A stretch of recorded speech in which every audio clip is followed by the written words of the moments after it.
Assalamualaikum warahmatullahi wabarakatuh. Perkenalkan nama saya Nurdin Kasim dengan NIM S1 S12206. Tujuan saya belajar diri untuk memenuhi tugas mata kuliah eh, pengenalan pola.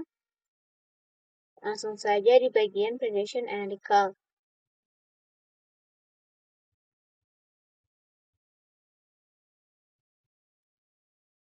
Scikit-learn menyediakan beberapa fungsi untuk menghitung metrik klasifikasi termasuk presisi dan penarikan.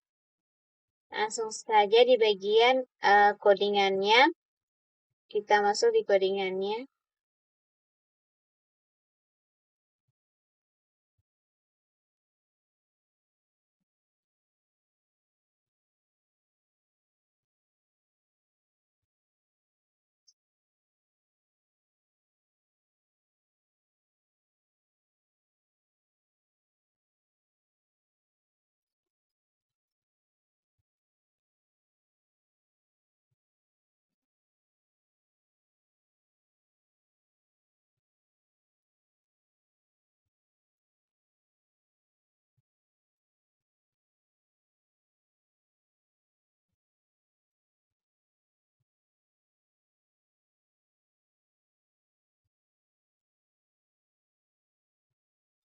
Nah, maksud dari import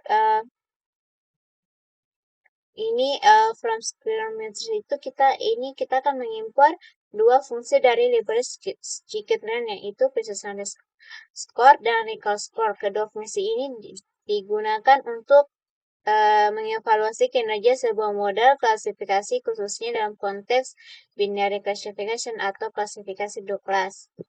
Nah, di bagian precision score YTRN 5, YTRN 4 itu, fungsi precision score digunakan untuk menghitung presisi, yaitu seberapa akurat model dalam prediksi kelas positif. Dalam hal ini angkanya itu 5.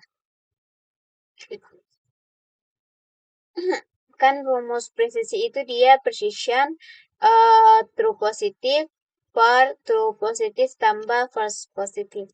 Kita langsung saja lihat.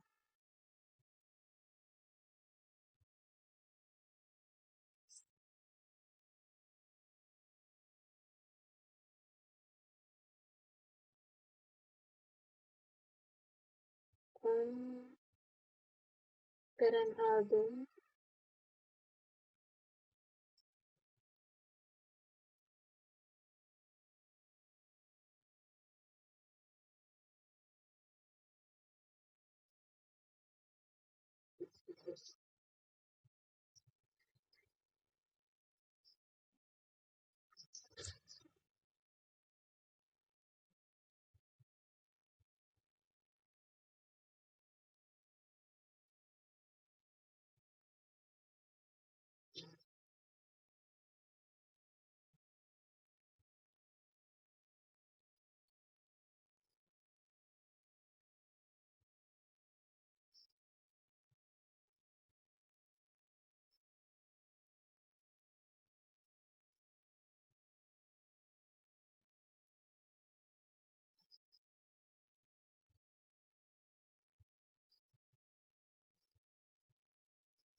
Beda ya.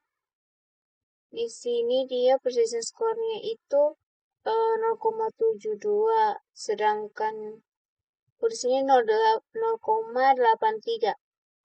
Langsung kita ke Langsung kita ke bagian recall score. Bisa saya bikin sini.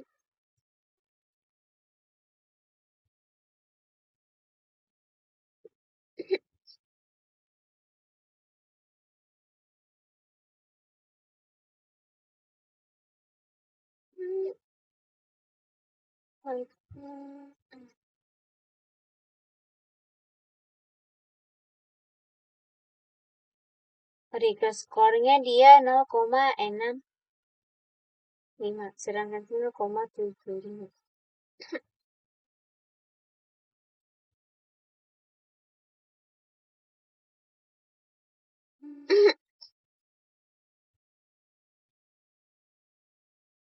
Kan precision score-nya itu dia 0,83, jadi artinya sekitar 83%, 83,70% prediksi angka 5 benar-benar 5. Sedangkan di bagian recall score-nya itu, fungsi recall score itu digunakan untuk menghitung recall, yaitu seberapa banyak dari semua angka 5 yang berhasil ditemukan atau diprediksi dengan benar oleh model.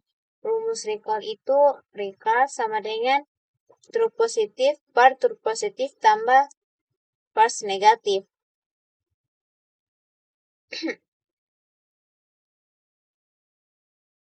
Nah, jadi recall skornya itu 0,65, artinya sekitar 65,11% dari semua angka 5 itu berhasil dikenali oleh model.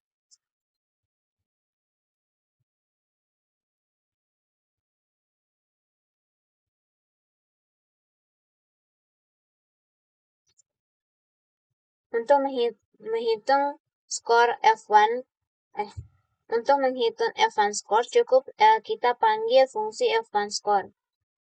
Langsung saja kita ke kodenya.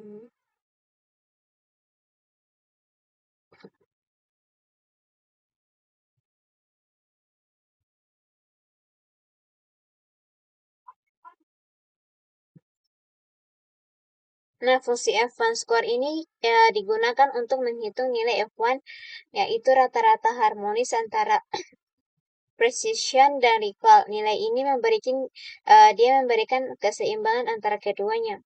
Rumus F1 score itu adalah F1 sama dengan 2 kali precision kali recall per precision tambah recall.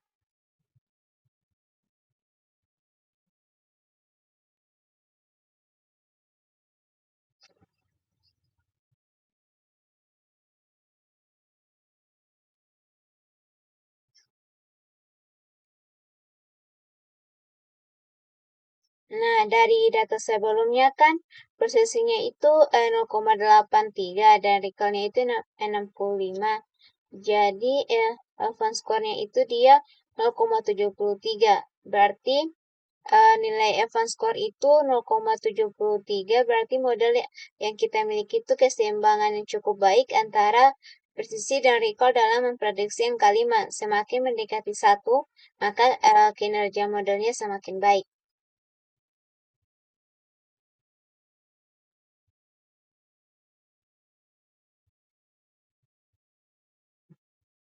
Kita masuk ke bagian precision atau recall threshold.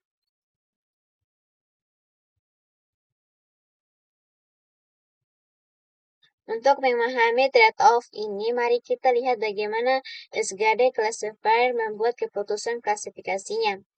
Untuk setiap instan, ia menghitung skor berdasarkan fungsi keputusan. Jika skor tersebut lebih besar dari ambang batas, itu menetapkan instans ke kelas positif. Jika tidak, ia menetapkannya ke kelas negatif. Ini gambar ini dia akan menunjukkan beberapa digit yang diposisikan dari skor terendah di sebelah kiri hingga skor tertinggi di sebelah kanan. Misalkan ambang batasnya keputusan diposisikan di panah tengah antara 2, 5. Kita akan menemukan 4 positif sejati 5 detik aktual di sebelah kanan ambang batas itu dan 1 positif palsu sebenarnya 6. Oleh karena itu, dengan ambang batas itu, presisinya adalah 80% 4 dari 5. Tetapi dari 65 yang sebenarnya, pengklasifikasi hanya mendeteksi 4, sehingga penarikan adalah 67% 4 dari 6. Jika kita menaikkan ambang batas memindahkannya ke panah di sebelah kanan, positif palsu 6 menjadi negatif sejati sehingga meningkatkan presisi hingga 100%. Dalam hal ini tetapi satu posisi sejati menjadi negatif palsu, menurunkan ingatan hingga 50%. Sebaliknya menurunkan ambang batas, meningkatkan penarikan dan mengurangi presisi. Maksud dari gambar ini, dia kan sumbu horizontal, dia mewakili skor yang diberikan oleh model untuk setiap gambar dari negatif atau tidak diprediksi sebagai 5 ke positif diprediksi sebagai 5. Angka-angka yang ditampilkan adalah hasil klasifikasi, beberapa benar angka 5 dan beberapa bukan. Setelah itu, ketiga, threshold yang berbeda menyebabkan perubahan dalam precision dan recall. Interpretasi threshold itu, threshold lebih rendah di bagian kiri, model lebih permisif, lebih banyak angka diklasifikasikan sebagai 5 atau recall tinggi, precision rendah. Threshold lebih tinggi bagian kanan, model lebih ketat, hanya angka yang sangat yakin 5 yang diklasifikasikan sebagai 5. Precision tinggi, recall rendah.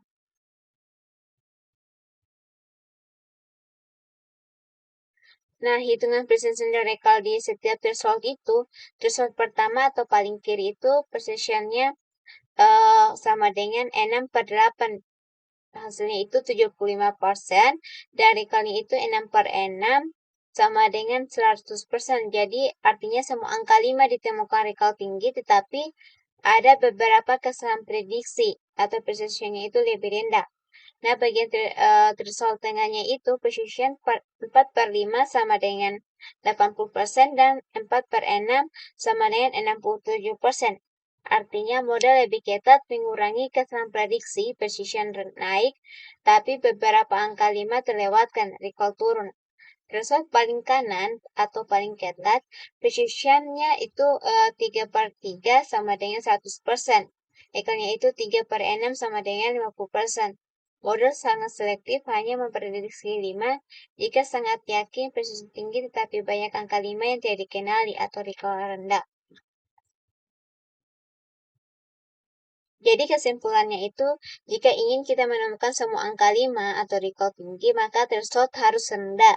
Jika kita ingin memastikan hanya angka 5 yang diprediksi sebagai 5, prosesnya tinggi, maka thresholdnya harus tinggi. Fanscore digunakan untuk mencari keseimbangan terbaik antara precision dan recall.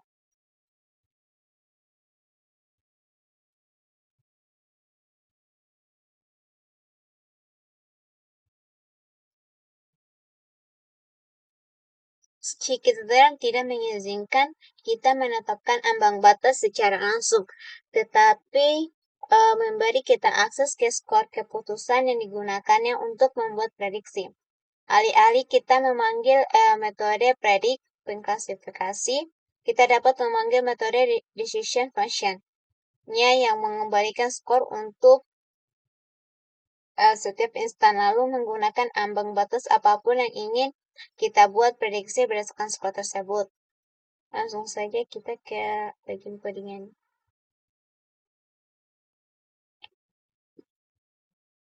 Ini skor.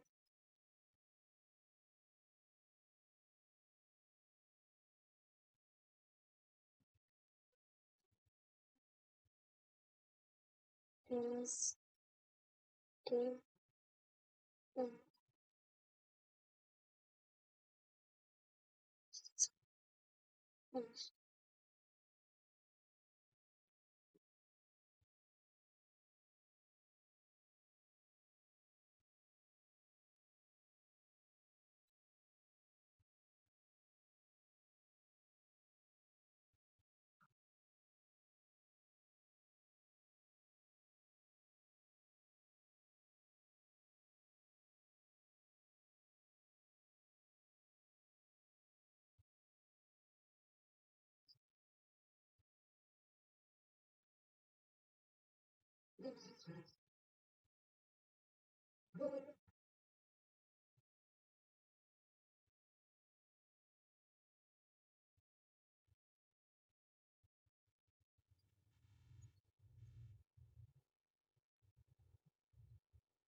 Nah, kode ini kita akan menunjukkan bagaimana sebuah model klasifikasi berbasis SKD classifier dari sedikit pilihan membuat keputusan berdasarkan skor yang dihasilkan oleh fungsi decision function. Nah, bagian ini, bagian baris pertama, SKD classification itu adalah model klasifikasi berbasis SGD. Fungsi decision sum digit, dia akan mengembalikan nilai skor keputusan untuk sampel sum digit. Nilai ini menunjukkan seberapa yakin model bahwa sum digit termasuk dalam kelas target. Nanti outputnya itu akan ini array 2164 22030239, yang artinya model dia memberikan skor 2164,22 yang menunjukkan kepercayaan tinggi bahwa sum digit termasuk dalam kelas target. Nah, di bagian threshold sama dengan 0, kita akan menentukan ambang batasnya atau thresholdnya. Threshold adalah batas keputusan untuk menentukan apakah suatu angka termasuk dalam kelas target atau tidak. Dalam kasus ini, thresholdnya itu diatur ke 0. Setelah itu, kita akan membandingkan skor tadi dengan thresholdnya. Model akan mengklasifikasikan sum digit sebagai kelas positif atau true jika skornya lebih besar dari threshold. Karena 2164,22 lebih besar dari 0, maka hasilnya itu akan array true atau sum digit itu diklasifikasikan sebagai kelas target. Oke, lanjut. Nah,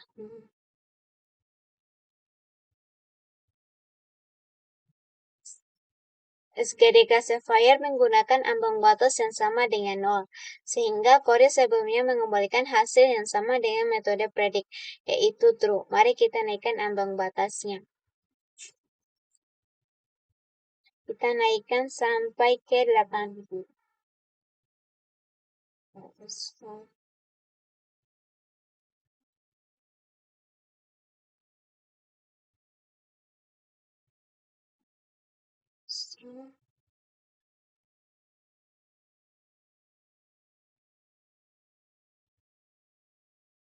Yes, forest.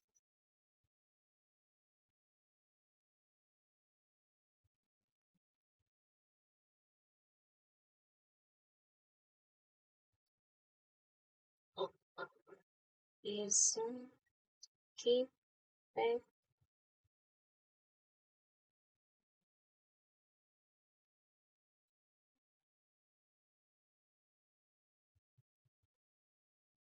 Nah, di sini kan kita menaikkan thresholdnya dari 0, dia menjadi 8000 ya, mempengaruhi keputusan klasifikasi. Threshold sama dengan 8000, sekarang model hanya akan memprediksi true kelas target jika skor keputusannya lebih besar dari 8000. Dengan kata lain, model menjadi lebih ketat dalam mengklasifikasi suatu sampel ke dalam kelas target. Setelah itu kita akan membandingkan lagi skor dengan threshold yang tadi. Dari sebelumnya kita tahu bahwa ya skor sama dengan arraynya tadi itu 2164,22 sekian, karena 2664,22 sekian tidak lebih besar dari 8.000, maka hasilnya adalah array false. Artinya, SOMDIGIT tidak diklasifikasikan sebagai kelas target.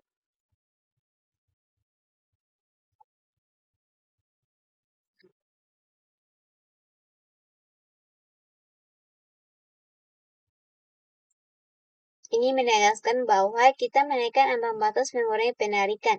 Gambar benar-benar mewakili 5 dan pengklasifikasian mendeteksinya ketika ambang batas adalah 0, tetapi melesetnya ketika ambang batas dinaikkan menjadi 8.000. Bagaimana kita memutuskan ambang batas mana yang akan digunakan? Pertama, kita gunakan fungsi cross-fault predict untuk mendapatkan skor semua instan dalam set pelatihan, tetapi kali ini tentukan bahwa kita ingin mengembalikan skor keputusan alih-alih prediksi.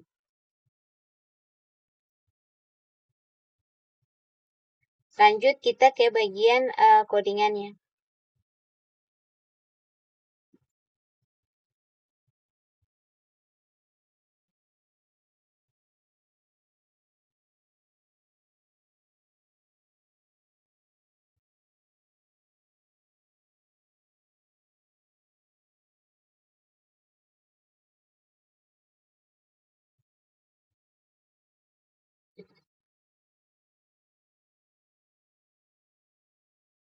Next slide.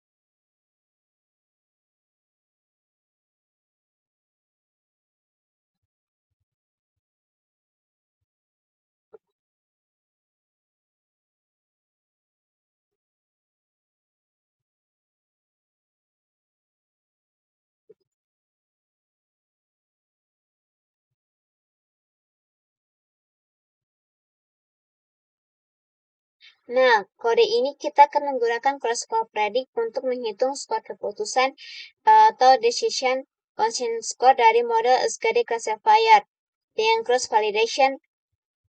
Pertama, penjelasan baris pertama itu kita akan menggunakan cross validation untuk prediksi skor keputusan. Cross-fault predict itu kita melakukan cross validation pada dataset dan mengembalikan prediksi untuk setiap sampel dalam data pelatihan. SKD classifier itu adalah model SKD yang digunakan untuk klasifikasi, sedangkan STRAND itu adalah data fitur atau ciri-ciri dari dataset pelatihan. TRAND 5 adalah label binar, misalnya true jika angka 5, false jika bukan angka 5. CV sama dengan 3, kita akan menggunakan 3-fold cross validation, yaitu membagi dataset menjadi 3 bagian dan melatih model secara bergantian. Metode decision function itu adalah menginstruksikan agar model mengembalikan skor keputusan, bukan label kelas langsung. Kita lihat.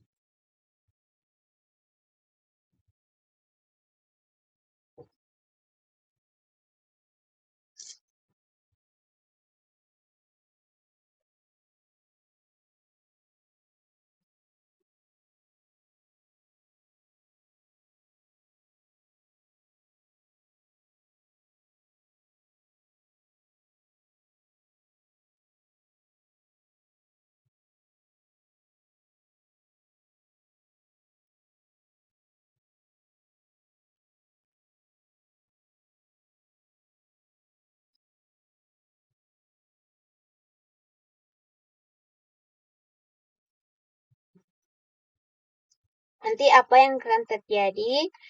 Cross validation berjalan dalam 3 tahap. Dataset dibagi menjadi 3 bagian, model dilatih pada 2 bagian, dan diuji pada 1 bagian.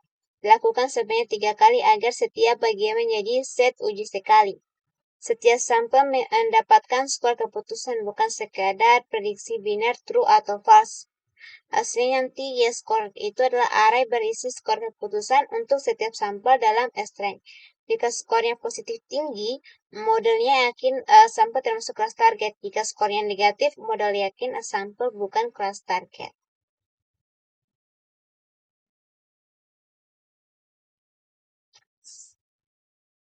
Dengan skor ini, kita gunakan fungsi persiskan Recalcraft untuk menghitung presisi dan mengingat semua ambang batas yang memungkinkan. Langsung saja. Square.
Nah, kode ini digunakan untuk memvisualisasikan hubungan antar precision recall dan nanti bagian selanjutnya itu dan threshold menggunakan kurva precision recall versus threshold.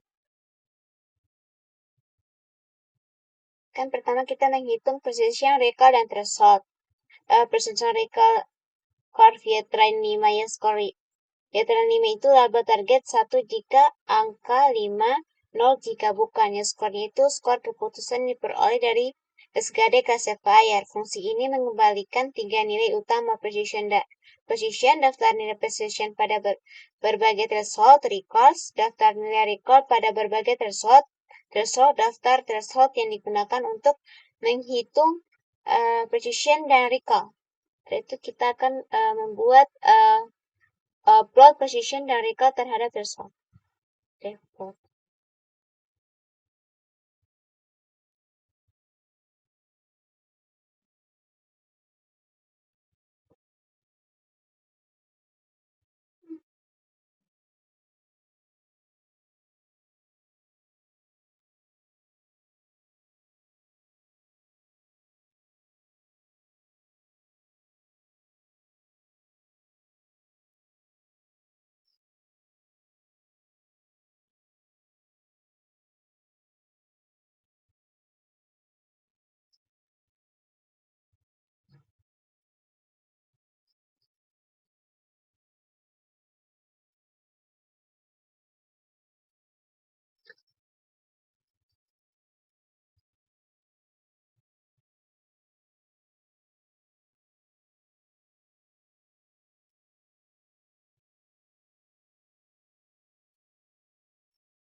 Nah, dari gambar ini kita dapat lihat sumbu X atau thresholdnya itu nilai ambang batas untuk memutuskan apakah sampel diklasifikasikan sebagai angka 5. Sumbu Y precision dan recall. Precision biru putus-putus, ketepatan model saat memprediksi angka 5. Recall hijau atau solid. Seberapa banyak angka 5 yang berhasil ditemukan oleh model. Titik potong precision recall, threshold terlalu rendah, recall tinggi tetapi precision rendah, banyak false positif. Threshold terlalu tinggi, precision tinggi tetapi recall rendah, banyak false negatif. Titik keseimbangan dapat digunakan sebagai threshold optimal. Lanjut.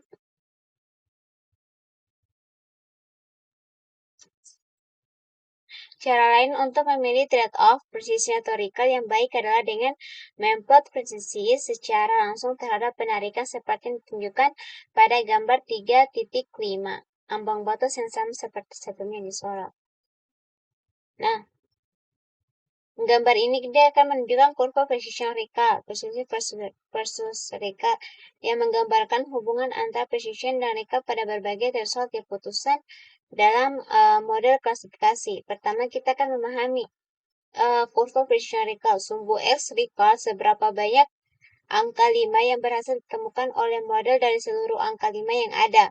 Sumbu Y precision, seberapa akurat prediksi model dalam mengklasifikasikan angka 5, berapa banyak prediksi angka 5 yang benar dibandingkan dengan total prediksi angka 5. Garis biru hubungan antar precision dan recall. Titik merah, titik keseimbangan tertentu antara precision dan recall yang dianggap optimal bisa dipilih berdasarkan kebutuhan. Interpretasi grafik secara recall tinggi atau kanan grafik mendekati 1,0, banyak angka 5 yang ditemukan tetapi banyak juga kesalahan atau false positif meningkat.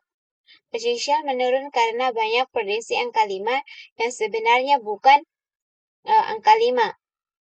Saat recall rendah, kiri grafik mendekati 0,0, hanya angka 5 yang sangat jelas saja yang diklasifikasikan sebagai angka 5 atau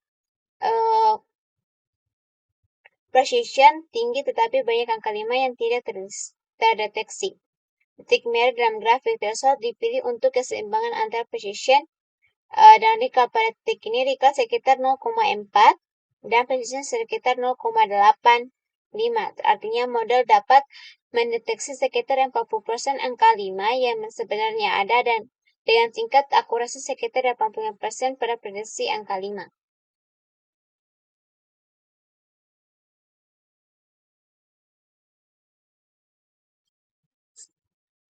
Kita dapat melihat bahwa presisi benar-benar mulai turun tajam sekitar 80% penarikan. Kita mungkin ingin memilih trade-off atau presisi atau penarikan tepat sebelum penurunan itu, misalnya pada penarikan sekitar 60%. Namun tentu saja pilihannya tergantung pada proyek kita. Misalkan kita memutuskan untuk membidik presisi 90%, kita mencari plot pertama dan menemukan bahwa kita perlu menggunakan ambang batas sekitar 8.000 agar lebih tepatnya kita dapat mencari ambang batas terendah yang memberi kita presisi setidaknya 90%. Langsung saja bagian threshold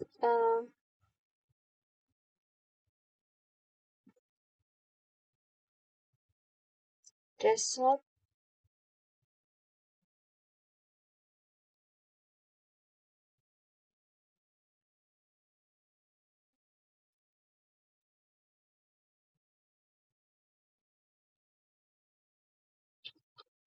Nah, kode ini digunakan untuk menentukan ambang batas threshold untuk menghasilkan precision minimal 90% dalam klasifikasi.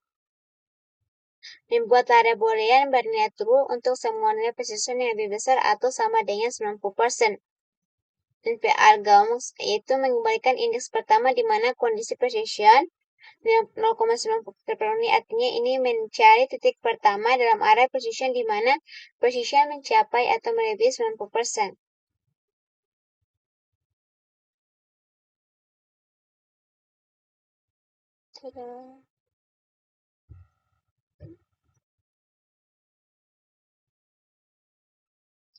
Itu kita bagian kode yang terakhir. Untuk membuat prediksi pada peraturan susah ini, alih-alih kita memanggil metode predik berdasarkan terdapat menjalankan kode ini, yaitu template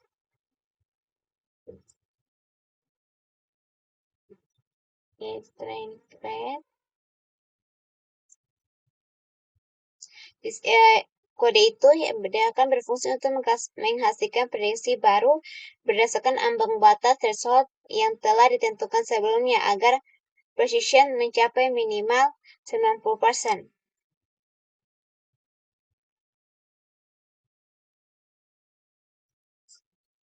Mari kita periksa ketepatan dan ingatan prediksi ini.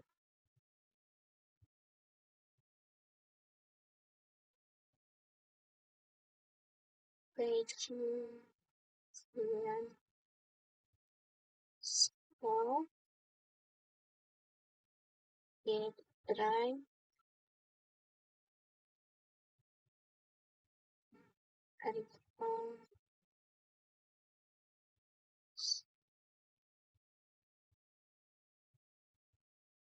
Nah, kode ini kedua kode ini kan dia akan menghitung metrik precision dari K setelah menaruhkan ambang batas threshold tinggi yang menjamin precisionnya itu 90%.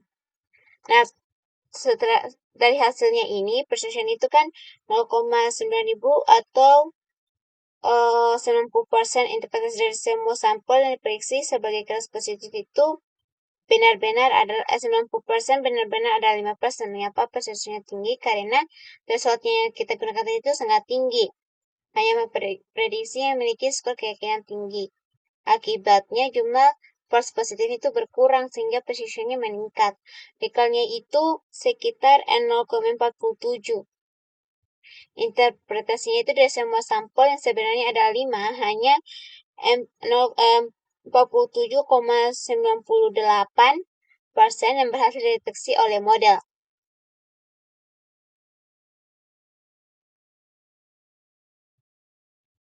Mungkin itu saja yang dapat saya sampaikan. Lebih dan kurangnya mohon dimaafkan. Wabillahi taufiq wal hidayah. Wassalamualaikum warahmatullahi wabarakatuh.